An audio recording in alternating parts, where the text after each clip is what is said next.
शिव और सती की प्रेम कथा। दक्ष प्रजापति की सभी पुत्रियां गुणवती थी, फिर भी दक्ष के मन में संतोष नहीं था। वे चाहते थे उनके घर में एक ऐसी पुत्री का जन्म हो जो सर्व शक्ति संपन्न हो एवं सर्व विजयिनी हो। अतः दक्ष एक ऐसी ही पुत्री के लिए तप करने लगे। तप करते करते अधिक दिन बीत गए तो भगवती आज्ञा ने प्रकट होकर कहा, मैं तुम्हारे तप से प्रसन्न हूँ। तुम किस कारण तप कर रहे हो? दक्ष ने तप करने का कारण बताया तो माँ बोली, मैं स्वयं पुत्री रूप में तुम्हारे यहाँ जन्म धारण करूंगी। मेरा नाम होगा सती। मैं सती के रूप में जन्म लेकर अपनी लीलाओं का विस्तार करूंगी। भगवती आज्ञा ने सती रूप में दक्ष के यहाँ जन्म लिया। सती दक्ष की सभी पुत्रियों में सबसे अलौकिक थी। सती ने बाल्यावस्था में ही कई ऐसे अलौकिक आश्चर्यचकित करने वाले कार्य कर दिखाए थे जिन्हें देखकर स्वयं दक्ष को भी विस्मयता होती रहती थी। जब सती विवाह योग्य हो गई तो दक्ष को उनके लिए वर की चिंता होने लगी। उन्होंने ब्रह्मा जी से इस विषय में परामर्श किया। ब्रह्मा जी ने कहा, सती आज्ञा की अवतार है। आज्ञा आदि शक्ति और शिव आदि पुरुष है। अतः सती के विवाह के लिए शिव ही योग्य और उचित वर है। दक्ष ने ब्रह्मा जी की बात मानकर सती का विवाह भगवान शिव के साथ कर दिया। सती कैलाश में जाकर भगवान शिव के साथ रहने लगी। भगवान शिव दक्ष के दामाद थे, किंतु किसी वजह से दक्ष के हृदय में भगवान शिव के प्रति बैर और विरोध भाव पैदा हो गया था। एक बार देवलोक में ब्रह्मा ने धर्म के निरूपण के लिए एक सभा का आयोजन किया था। सभी बड़े बड़े देवता सभा में एकत्र हुए। भगवान शिव भी इस सभा में बैठे थे। सभा मंडल में दक्ष का आगमन हुआ। दक्ष के आगमन पर सभी देवता उठकर खड़े हो गए, पर भगवान शिव खड़े नहीं हुए। उन्होंने दक्ष को प्रणाम भी नहीं किया। इसके स्वरूप दक्ष ने अपमान का अनुभव किया। केवल यही नहीं, उनके हृदय में भगवान शिव के प्रति ईर्ष्या की आग जल उठी। वे उनसे बदला लेने के लिए समय और अवसर की प्रतीक्षा करने लगे। एक बार सती और शिव कैलाश पर्वत पर बैठे हुए परस्पर वार्तालाप कर रहे थे। उसी समय आकाश मार्ग से कई विमान कनखल की ओर जाते हुए दिखाई पड़े। सती ने उन विमानों को देखकर भगवान शिव से पूछा, प्रभु, ये सभी विमान किसके हैं और कहाँ जा रहे हैं? भगवान शंकर ने उत्तर दिया, आपके पिता ने बड़े यज्ञ का आयोजन किया है। समस्त देवता और देवांगनाएं इन विमानों में बैठकर उसी यज्ञ में सम्मिलित होने के लिए जा रहे हैं। इस पर सती ने दूसरा प्रश्न किया, क्या मेरे पिता ने आपको यज्ञ में सम्मिलित होने के लिए नहीं बुलाया? भगवान शंकर ने उत्तर दिया, आपके पिता मुझसे बैर रखते हैं, फिर वे मुझे क्यों बुलाने लगे? सती मन ही मन सोचने लगी, फिर बोली, यज्ञ के इस अवसर पर अवश्य मेरी सभी बहनें आएंगी।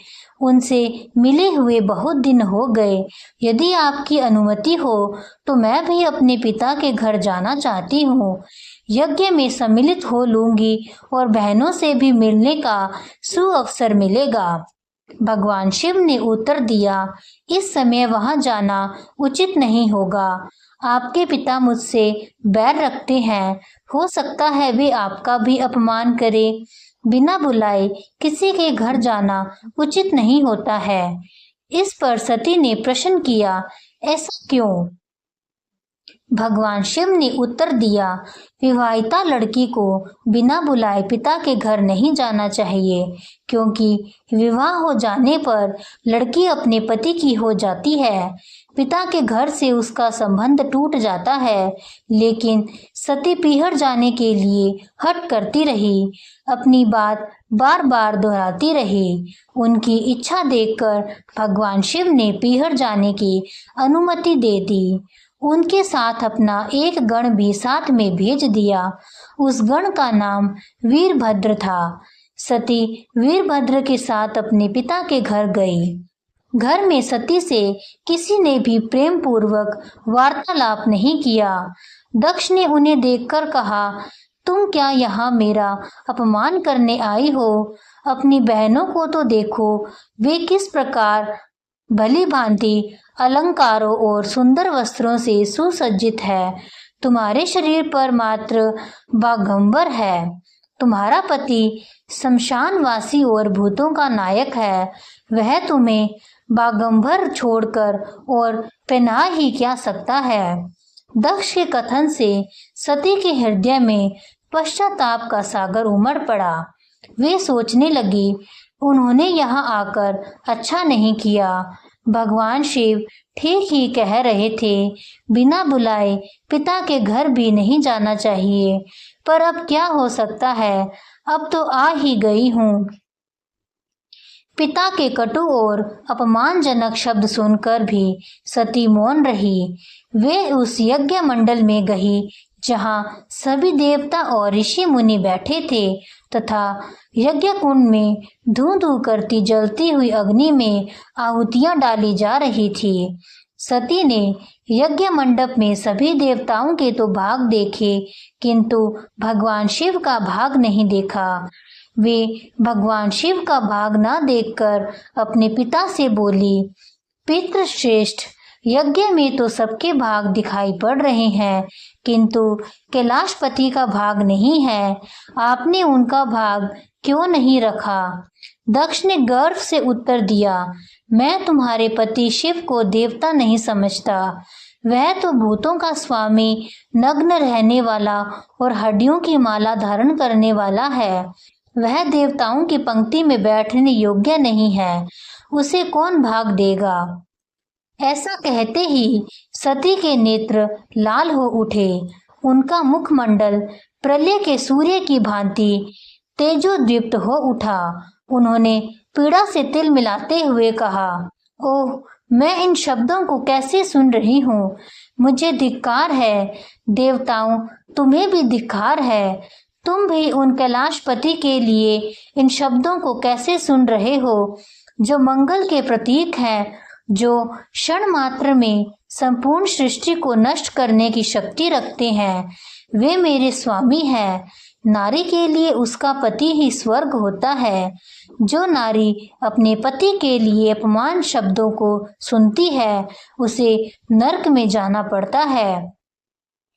पृथ्वी सुनो, आकाश सुनो और देवताओं तुम भी सुनो। मेरे पिता ने मेरे स्वामी का अपमान किया है। अब मैं एक क्षण भी जीवित रहना नहीं चाहती।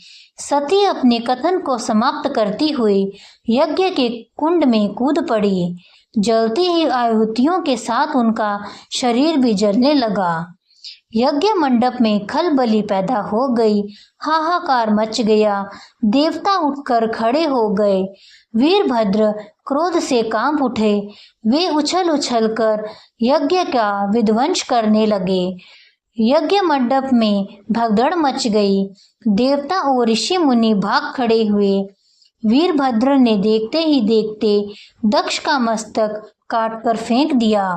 समाचार भगवान शिव के कानों में भी पड़ा। वे प्रचंड आंधी की भांति कनखल जा पहुंचे। सती के जले हुए शरीर को देखकर भगवान शिव ने अपने आप को भुला दिया।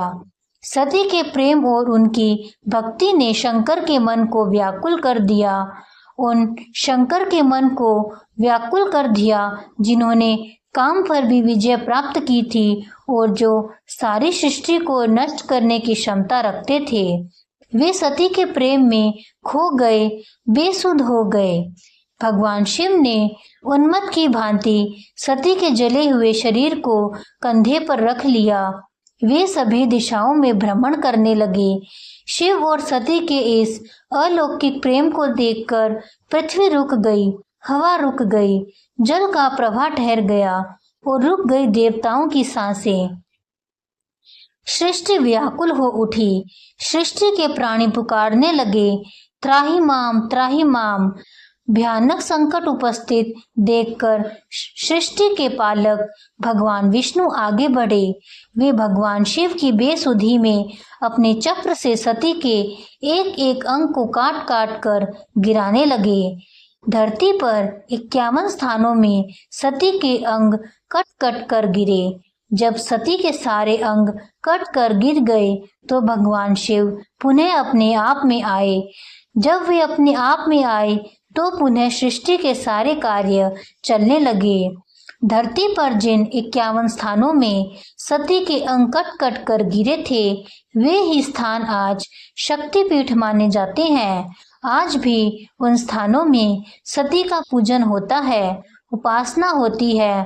धन्य था शिव और सती का प्रेम। शिव और सती के प्रेम ने उन्हें अमर और वंदनीय बना दिया। अगर आपको आज की यह शिव और सती की प्रेम कथा पसंद आई है तो इस वीडियो को लाइक करें, सबके साथ शेयर करें, कमेंट्स में ओम नमः शिवाय, जय मां पार्वती ज़रूर लिखें और मेरे चैनल को भी सब्सक्राइब ज़रूर कीजिएगा। मिलते हैं एक नई वीडियो के साथ, तब तक के लिए नमस्कार।